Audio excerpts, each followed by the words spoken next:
Material balance, ये बहुत important topic है फूड टेक्नोलॉजी डोमेन में। फूड इंजीनियरिंग का बहुत इम्पॉर्टेंट टॉपिक है जो ऑलमोस्ट हर एग्ज़ाम में पूछा जाता है। फिर चाहे आपका करिकुलम हो, बीटेक, बीएससी, एमएससी, एमटेक, या कोई भी एंट्रेंस एग्ज़ाम हो एमएससी का या फिर एमटेक का, या कोई भी कॉम्पिटिटिव एग्ज़ाम हो इंक्लूडिंग योर गेट और नेट।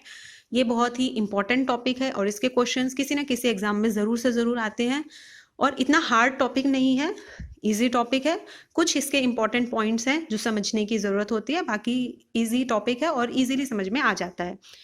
तो सबसे पहले मटेरियल बैलेंस की अगर हम बात करें तो मटेरियल बैलेंस का मतलब होता है कि किसी भी सिस्टम में, लाइक हमें पता है कि फूड इंडस्ट्री में बहुत सारे सिस्टम होते हैं। जब फूड की प्रोसेसिंग होती है तो फूड काफ़ी सारे सिस्टम्स के थ्रू पास होता है। लाइक कभी डिहाइड्रेशन हो रही है, कभी कॉन्सेंट्रेशन हो रही है, या कभी उसकी मिक्सिंग होती है, या कभी उसकी कॉन्सेंट्रेशन इंक्रीज करते हैं, डिक्रीज करते हैं, उसका सॉलिड कंपोनेंट जो है वो इंक्रीज डिक्रीज करते हैं। तो काफ़ी सारे चेंजेस होते रहते हैं। फूड के कॉम्पोजिशन में काफ़ी सारे चेंजेस होते रहते हैं। फूड की स्टेट में, उसकी जो फिजिकल स्टेट है उसमें काफ़ी सारे चेंजेस होते हैं। तो उस टाइम पे उसमें काफ़ी सारे चेंजेस होते हैं, उसकी वॉल्यूम चेंज होती है, उसकी क्वांटिटी चेंज होती है। तो उन्हीं सारी चीज़ों को जब हम कंसिडर करते हैं और उसी को हम कहते हैं मटेरियल बैलेंस। तो इसमें क्या होता है कि कोई भी अगर हमारे पास अपना एक सिस्टम है, उसमें कितना मास जो है इनलेट हुआ, मतलब कितना जो अमाउंट है वो अंदर गया, उसमें से कितना अमाउंट बाहर आया, कितना अमाउंट उसमें से वेस्ट हुआ, कितनी उसमें एनर्जी एब्जॉर्ब हुई, या कितनी जो सब्सटेंस है वो उसी में एक्यूमुलेट हो गया। तो जब ये सारी चीज़ें हम कंसिडर करते हैं उसको कहते हैं मटेरियल बैलेंस। तो एग्जाम्पल के साथ अगर हम समझें, अगर हमारे पास फ्रेश फ्रूट्स हैं और हमें उनका जूस बनाना है तो हम अपना जूस एक्सट्रैक्टर लेंगे। उसमें हम अपना फ्रूट जो है, जो होल फ्रूट है, फ्रेश फ्रूट है, वो हम डालते हैं। तो हमारे पास जूस आता है और हमारे पास कुछ बाय प्रोडक्ट या फिर वेस्ट मटेरियल आता है। तो जब हम इन सारी क्वांटिटीज को कंसिडर करते हैं तो उस चीज को हम कहते हैं मटेरियल बैलेंस। मटेरियल बैलेंस क्यों इंपॉर्टेंट है? फूड इंडस्ट्री में मटेरियल बैलेंस की बहुत ज़्यादा इंपॉर्टेंस है, क्योंकि जब हम कोई भी प्रोडक्ट फॉर्मुलेट करते हैं तो हमें पता होना चाहिए कि कितनी अमाउंट हमने हमारा रॉ मटेरियल लिया, कितना प्रोडक्ट हमारा बना, उसमें से कितना वेस्ट हुआ, कितनी एनर्जी कंज्यूम हुई। ये सारी चीज़ें हमें पता होनी चाहिए प्रोडक्ट फॉर्मुलेशन के टाइम पे। प्रोसेस डिज़ाइन करना है, जब भी हम कोई मशीन डिज़ाइन करते हैं किसी भी फूड प्रोसेसिंग के लिए, तो उसकी एफिशिएंसी निकालने के लिए, कॉस्ट एस्टिमेशन के लिए, ये सारी चीज़ों को एस्टिमेट करने के लिए हमें ये जो कॉन्सेप्ट है मटेरियल बैलेंस का, वो बहुत इंपॉर्टेंट है स्टडी करना। अब उसके बाद है इस मटेरियल बैलेंस में सबसे इम्पॉर्टेंट एक रूल यूज होता है, law of conservation of mass and energy. और इस रूल से हम काफ़ी भली भांति परिचित हैं, स्टार्टिंग से हम इसको पढ़ते आ रहे हैं कि जो मास होता है और जो एनर्जी होती है वो ना क्रिएट किए जा सकते हैं ना डिस्ट्रॉय किए जा सकते हैं। उनको हम सिर्फ एक फॉर्म से दूसरे फॉर्म में कन्वर्ट कर सकते हैं। और throughout the whole process वो जो एनर्जी है या जो मास है वो कांस्टेंट रहता है, वो सेम रहता है पूरे प्रोसेस के थ्रू। उसमें कोई भी चेंजेस नहीं आता, बस वो एक फॉर्म से दूसरे फॉर्म में चेंज हो जाता है। तो इसी चीज से हम ये चीज इनकर कर सकते हैं कि किसी भी प्रोसेस में जितना इनपुट जाएगा उतना आउटपुट आएगा। ये चीज आप सभी मानते हैं। जितना हम चीज एक प्रोसेस है, कोई सिस्टम है, उसमें हम जितना इनपुट डालेंगे हमें उतना ही आउटपुट मिलता है। और जैसे कि अगर अब हम एग्जाम्पल लें, अगर हमारे पास फ्रेश एप्पल्स हैं, उनको हमने ड्राई करना है, तो जब हम ड्राई करेंगे तो अब आप सब कहेंगे कि उसका तो वेट कम हो गया। उसका वेट कम होता है, क्यों होता है? क्योंकि उसमें से हमने वाटर रिमूव कर लिया। तो जब हम कंजर्वेशन ऑफ मास का यहाँ पे कॉन्सेप्ट अप्लाई करेंगे तो जो इनलेट है हमारा फ्रेश एप्पल्स, वो हमारे आउटपुट के इक्वल होगा, मतलब weight of the dried apples and the amount of water. जब हम उन दोनों को ऐड ऑन करेंगे तो हमारे पास हमारे इनपुट की अमाउंट आ जाएगी। तो यही चीज है कंजर्वेशन ऑफ मास, और यही चीज अप्लाई होती है एनर्जी में भी। तो बस यही कॉन्सेप्ट हमें इस पूरे इसमें मटेरियल बैलेंस में यूज करना है और सारे न्यूमेरिकल्स इसी से सॉल्व करने होते हैं। अब जो एक और इम्पॉर्टेंट स्टेप है जो हमें इसमें यूज करना होता है वो होता है ब्लॉक डायग्राम। तो ब्लॉक डायग्राम कैसे बनता है? ब्लॉक डायग्राम में हमें सबसे पहले अपना एक सिस्टम बनाना होता है कि किस सिस्टम की बात हो रही है, कौन से प्रोसेस की बात हो रही है। लाइक अगर हम जूस एक्सट्रैक्ट कर रहे हैं तो हमारा सिस्टम होगा जूस एक्सट्रैक्टर। अगर हम हमारे एप्पल्स को डिहाइड्रेट कर रहे हैं तो हमारा सिस्टम होगा डिहाइड्रेटर। अगर हम मिक्सिंग कर रहे हैं तो हमारा सिस्टम होगा मिक्सर। तो इस तरीके से हम क्वेश्चन के हिसाब से अपना सिस्टम चूज करते हैं। उसके अंदर एक इनलेट का ऑप्शन होता है, एक आउटलेट का ऑप्शन होता है, और कुछ एनर्जी जो है या कुछ मास जो है वो डिस्चार्ज होता है एज अ वेस्ट और एज अ बाय प्रोडक्ट। तो इस तरीके से हमारा ब्लॉक डायग्राम बनता है। आपकी स्क्रीन पे भी दिख रहा है, हमने एक सिस्टम बनाया है, उसमें हमने इनलेट दिया है और फिर कुछ आउटपुट हमें मिलेगा आउटलेट में, और कुछ प्रोडक्ट जो है हमारा या कुछ जो सब्सटेंस है वो एज अ डिस्चार्ज और एज अ बाय प्रोडक्ट और एज अ वेस्ट वहां से निकलेगा। तो इस तरीके से हमारा ब्लॉक डायग्राम बनता है। और इस चीज को आपको हमेशा ध्यान रखना है कि inlet is equals to outlet plus discharge. यही थ्योरी हमें पूरे न्यूमेरिकल्स में यूज करनी है। तो अब बात करते हैं कि इसके न्यूमेरिकल्स कैसे सॉल्व करने हैं। तो चलिए पेन और पेपर पे चलते हैं अभी और इसके न्यूमेरिकल्स सॉल्व करते हैं। तो क्वेश्चन स्टार्ट करने से पहले हम सबसे पहले इसके कुछ बेसिक पॉइंट्स को रिमाइंड करेंगे कि कौन से दो इंपॉर्टेंट पॉइंट्स है जो कि हमें इन न्यूमेरिकल्स को सॉल्व करते टाइम ध्यान में रखने होते हैं। तो पहला जो है वो है मास बैलेंस। Mass balance. और जो सेकंड पॉइंट है वो है कंपोनेंट मास बैलेंस। ये दोनों चीजें ही सारे न्यूमेरिकल्स में यूज होंगी और इन्हीं दो चीजों से हमारे सारे न्यूमेरिकल्स सॉल्व हो जाएंगे। यहाँ पे टोटल मास बैलेंस से क्या मतलब है कि पूरा जो भी आपका सिस्टम है, जो भी पूरा आपका एक सिस्टम है, उसमें कितना मास इन गया है और जितना टोटल मास आउट गया है उसका बैलेंस, वो है total mass balance. Component mass balance का मतलब है आप किसी भी एक कंपोनेंट की बात करते हैं। जैसे कि हमें पता है फूड के अंदर बहुत सारे डिफरेंट कंपोनेंट्स होते हैं, लाइक प्रोटीन, फैट, कार्बोहाइड्रेट, और कभी हम उसमें शुगर ऐड करते हैं, कभी उसमें से वाटर रिमूव करते हैं। तो बहुत सारे कंपोनेंट्स होते हैं फूड के। तो पर्टिकुलर हम किसी एक कंपोनेंट की जब बात करते हैं उसमें हम कंपोनेंट मास बैलेंस यूज करते हैं। तो ये दो कॉन्सेप्ट्स जो हैं वो हमें सारे न्यूमेरिकल्स में यूज करने हैं। अब उसके बाद है इन न्यूमेरिकल्स को सॉल्व करने के कुछ स्टेप्स होते हैं, बेसिक स्टेप्स उनको हम कह सकते हैं। वो स्टेप्स आपको फॉलो करने होते हैं और इन स्टेप्स को अगर आप फॉलो करते हैं तो आपके न्यूमेरिकल्स बहुत इजीली सॉल्व हो जाते हैं। तो विल डिस्कस अबाउट दो स्टेप्स। तो सबसे पहला जो स्टेप होता है वो होता है आपको ब्लॉक डायग्राम बनाना होता है। अभी हमने ब्लॉक डायग्राम की पहले बात करी थी। तो ब्लॉक डायग्राम का मतलब क्या होता है कि आपको पहले अपना एक क्वेश्चन रीड करना है।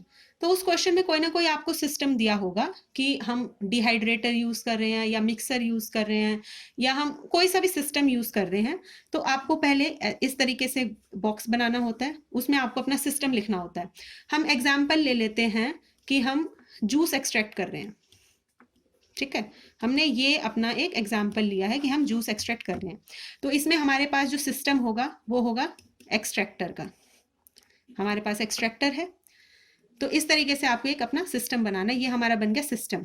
अब इसमें हमें कुछ इनलेट करना है, कुछ आउटलेट करना है। तो इनलेट हम क्या करेंगे, हमारे फ्रूट्स। तो हमने यहाँ पे लिखा फ्रूट्स, ये हो गया हमारा इनलेट। फिर हमें यहाँ पे अपना कुछ आउटलेट दिखाना है। आउटलेट क्या आएगा, फ्रूट जूस। ये हो गया हमारा आउटलेट। अब इसके बाद इसमें से कुछ वेस्ट भी निकलेगा हमारा। ये हो गया, जैसे कि इसके पील्स आएंगे और वो जो व्हाइट पार्ट का जो इसका रिंड होता है वो आएगा। ये हो गया हमारा डिस्चार्ज। तो ये होता है पूरा हमारा ब्लॉक डायग्राम। तो कोई भी अगर आपके पास कोई न्यूमेरिकल आता है तो सबसे पहले आपको ब्लॉक डायग्राम बनाना है। उसके बाद ये जो दो स्टेप्स हैं, mass balance that is total mass balance और कंपोनेंट मास बैलेंस, ये दोनों आपको यहाँ पे अप्लाई करने हैं। सिंपल मैथ्स होती है और डायरेक्ट आपका आंसर आ जाता है। अब हम इस चीज को एक एग्जांपल के बेसिस पे समझेंगे। तो ये वाला क्वेश्चन है हमारा डिहाइड्रेशन का। सबसे पहले हम देखेंगे डिहाइड्रेशन में क्वेश्चंस को किस तरीके से सॉल्व करते हैं। तो सबसे पहले आपको क्वेश्चन को रीड करना है और इसमें से आपको अपना रो डाटा निकालना है। तो जब आप इस क्वेश्चन को रीड करेंगे तो आप जब यहाँ से पढ़ेंगे कि भाई मॉइस्चर रिमूव किया है 100 kg पोटैटोज हैं, ये हमारे पास दिया हुआ है, और हमने ड्राइंग प्रोसेस किया है। तो यहाँ से आपको ये कीवर्ड्स निकालने हैं, ड्राइंग प्रोसेस और मॉइस्चर कंटेंट जो है अब वो हमारा 8% हो गया है। कितने से, 80% से। तो ये 3 इंफॉर्मेशन हमने इस क्वेश्चन से डिराइव की है। क्वेश्चन क्या पूछ रहा है कि अमाउंट ऑफ प्रोडक्ट कितना फॉर्म हुआ है और अमाउंट ऑफ वाटर कितना रिमूव हुआ है। तो हमें पता है जब भी हम ड्राइंग प्रोसेस करते हैं तो हम वाटर रिमूव करते हैं, तो वही चीज है कि कितना वाटर रिमूव हुआ और रिमूव करने के बाद हमारे पास कितना प्रोडक्ट बचा। तो इस क्वेश्चन को करने के लिए सबसे पहले हम अपना पहला स्टेप फॉलो करेंगे, जो था कि ब्लॉक डायग्राम बनाना है। ब्लॉक डायग्राम में सबसे पहले हम अपना सिस्टम बनाएंगे। सिस्टम यहाँ पे क्या है, ये ड्राइंग प्रोसेस है, तो ड्राइंग में हम क्या यूज करते हैं, ड्रायर। तो हमें यहाँ लिखना है ड्रायर। उसके बाद हमारे पास यहाँ पे इनलेट है, यहाँ पे आउटलेट है और यहाँ पे डिस्चार्ज है। इनलेट में हमारे पास क्या है, पोटैटोज। आउटलेट में हमारे पास क्या है, ड्राइड पोटैटोज। ओके, इसको हम ए एज्यूम करते हैं, इसको हम बी एज्यूम करते हैं, ताकि न्यूमेरिकल में थोड़ा लिखने के लिए इजी रहे। और यहाँ पे डिस्चार्ज हमारे पास क्या हुआ है, वाटर, क्योंकि जब हम वाटर रिमूव करेंगे तभी तो पोटैटोज ड्राई होंगे। अब हमारे पास ये हमने पहली इंफॉर्मेशन से जो भी हमारे पास हमने इंफॉर्मेशन यहाँ से निकाली है, उस रॉ मटेरियल को हमने अच्छे से प्रेजेंट कर लिया है। अब उसके बाद हमारे पास वैल्यूज दी हुई है। 100 kg हमारे पास इनिशियली पोटैटोज थे, तो ये हमारे पास इसकी वैल्यू हो गई 100 kg। इसकी वैल्यू हमें निकालनी है, अमाउंट ऑफ प्रोडक्ट फॉर्म हमें निकालना है, तो इसको हम एक्स एज्यूम कर लेंगे। और हमें वाटर भी निकालना है कि कितना वाटर रिमूव हुआ, इसको हम वाई एज्यूम कर लेंगे। अब हमारे पास दूसरी चीज क्या दिया, मॉइस्चर कंटेंट भी हमारे पास है। तो मॉइस्चर कंटेंट इनिशियली था 80% और फाइनल हमारे पास कितना हो गया है, 8%। अब इस क्वेश्चन को हमें किस तरीके से सॉल्व करना है, तो स्टार्टिंग में मैंने आपको यहाँ पे बोला था हमारे पास 2 फॉर्मूले हैं जो हमें यूज करने हैं। पहला होता है total mass balance, total mass balance जिसका मतलब क्या होता है, input mass is equals to output mass. Input में हमारे पास क्या है, पोटैटोज का मास, वो कितना है 100 kg। आउटपुट में हमारे पास कितना है, पोटैटोज का मास जो हमें नहीं पता B, और वाटर का मास वो भी हमें नहीं पता, वाटर। B का मास हमने यहाँ पे x एज्यूम किया, तो आप यहाँ पे B की जगह x भी लिख सकते हैं, आपकी मर्जी है, आप दोनों में से कोई भी वैल्यू लिख सकते हैं। तो हमारे पास पहली इक्वेशन क्या आ गई, ये हमारे पास आ गई फर्स्ट इक्वेशन। अब कोई भी इक्वेशन सॉल्व करने के लिए हमें पता है अगर हमारे पास 2 वेरिएबल्स हैं तो हमें कम से कम 2 इक्वेशंस तो चाहिए ही। तो अब हम दूसरी इक्वेशन बनाएंगे, दूसरी हम बनाएंगे कंपोनेंट मास बैलेंस।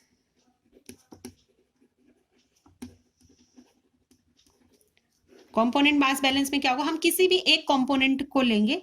हमारे पास यहाँ पे वाटर की वैल्यूज दी हुई हैं, हमें मॉइस्चर कंटेंट पता है, मतलब हमें वाटर की अमाउंट पता है, तो हम ये वाटर के बेसिस पे हम इसकी बना सकते हैं। तो हम इसको लिख सकते हैं वाटर कंपोनेंट मास बैलेंस।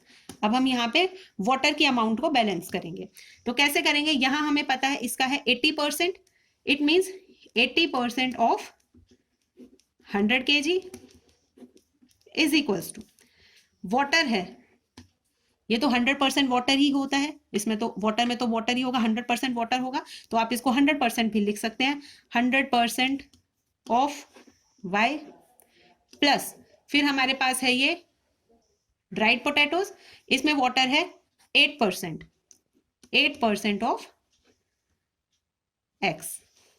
इसको अगर हम बनाएंगे तो हमारे पास ये बनेगी 80 is equals to y plus 0.08x। ये हमारे पास हो गई सेकेंड इक्वेशन। हमारे पास है फर्स्ट इक्वेशन, हमारे पास है सेकेंड इक्वेशन, दोनों इक्वेशंस को हम सॉल्व कर सकते हैं। इजी मैथ्स, आप वैल्यूज पुट कर सकते हैं डायरेक्ट, यहाँ से आप x की वैल्यू निकाल सकते हैं या आप यहाँ पे y की वैल्यू निकाल सकते हैं, y is equals to 100 minus x। यही वैल्यू आप यहाँ पे y में पुट कर सकते हैं, 80 is equals to 100 minus x plus 0.08x। इस इक्वेशन को इजी है ये, इस इक्वेशन को आप इजीली सॉल्व कर सकते हैं। इसको सॉल्व करने के बाद आपको x की वैल्यू मिल जाएगी, और जब आपके पास x की वैल्यू आ जाएगी आप इस इक्वेशन में पुट करके y की वैल्यू निकाल सकते हैं, आपके पास x की वैल्यू आ जाएगी और आपके पास y की वैल्यू आ जाएगी, और ये क्वेश्चन इजीली सॉल्व हो जाएगा। इसी तरीके से आपको ये सारे क्वेश्चन सॉल्व करने होते हैं। तो डिहाइड्रेशन वाला क्वेश्चन इस तरीके से सॉल्व होता है। अब हम दूसरे टाइप का क्वेश्चन की बात करेंगे, वो है डाइल्यूशन। पहला वाला हमने किया डिहाइड्रेशन, जिसमें हमने वाटर को रिमूव किया। अब हम बात करेंगे डाइल्यूशन। नाम से पता चल रहा है हम इसमें वाटर ऐड करेंगे। तो इस टाइप के क्वेश्चंस को कैसे करते हैं वो भी देखते हैं। तो यहाँ पे आपकी स्क्रीन पे एक ये क्वेश्चन है, आप इसको रीड कर सकते हैं कि हमारे पास एक सोल्यूशन है जिसमें 10% NaCl हमें बनाना है। लिखा हुआ है solution containing 10% NaCl can be obtained. हम इसको बना सकते हैं, कैसे बनाएंगे? हमारे पास 20% NaCl सॉल्यूशन है, उसमें हम वाटर ऐड करेंगे, हमारे पास 10% NaCl सॉल्यूशन आ जाएगा। हमें पता है अगर हम किसी भी चीज में वाटर ऐड करते हैं, उसको डाइल्यूट करते हैं, तो उसकी कॉन्सेंट्रेशन कम हो जाती है। ये बेसिक है बिल्कुल।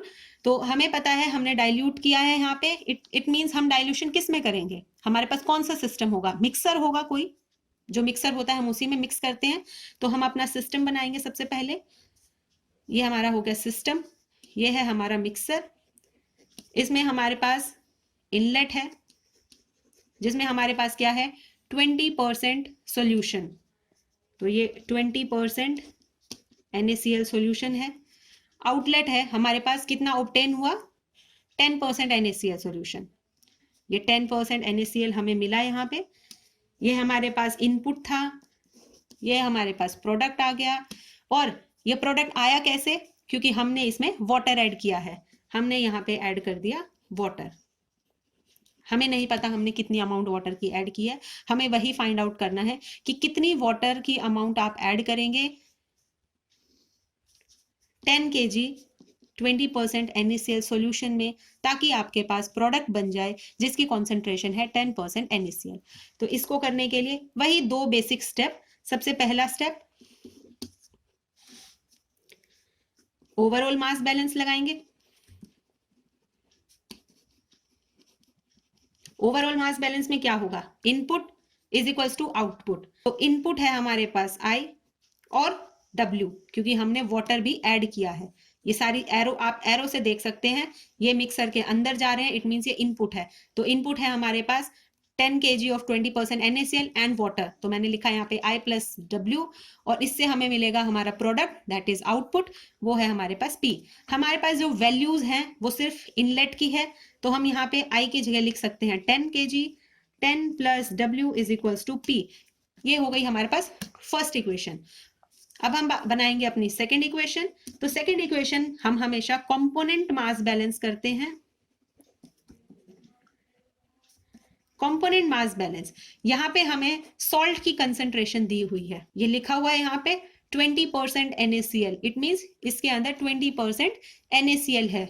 10% NaCl, इट मींस इसमें 10% NaCl है। तो हमारे पास सोडियम की हमारे पास कॉन्सेंट्रेशन है, हम उसी कॉन्सेंट्रेशन को यहाँ पे यूज करेंगे। कैसे यूज करेंगे?